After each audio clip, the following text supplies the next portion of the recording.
I create a new canvas and I make it 800 pixel by 800 pixel with a white background. So I start by using the hard chalk brush and paint some strokes on a new layer. I press F5 to bring up the brush settings menu and go to shape dynamics and modify the fade parameters to shorten my brush strokes and emphasize the taper on it. I play around with the setting a little bit until I find a good number. And now I'm trying to paint some shapes that remind me the form of a bush.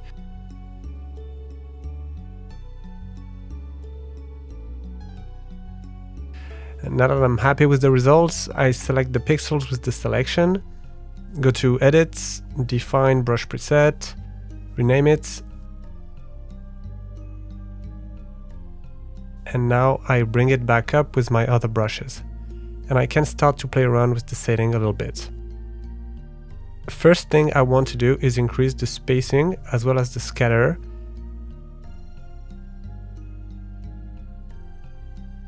I add some angle and roundness jitter, and now I can click this icon to create a new brush with those settings. Now that I'm happy with it, I can rename it and get rid of the first one.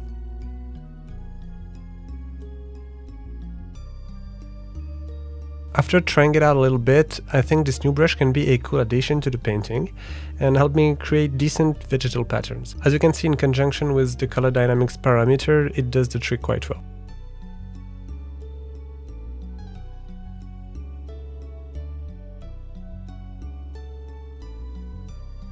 I decide to create another one, and I follow the same step, but instead of painting with the hard chalk brush, I make a round selection and paint with the circle brush to create a sort of rounded bush or stone with moss on top of it. I use the transformation tool to give a little bit of distortion to the shape. I make two layers, one that is pure black and one that is lighter, in order to have some depth in the brush.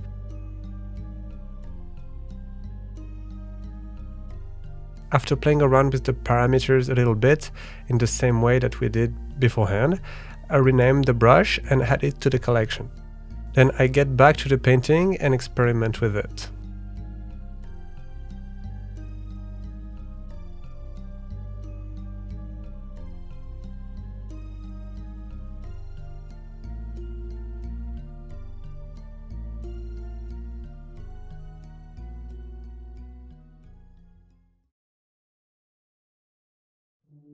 I make a new layer to try this brush and add some light color dynamics to get more colors out of each stamp.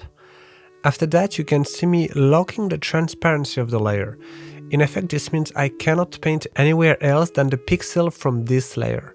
So I can now grab my large soft brush and bring up some light on top of each little bush to suggest the volume of it.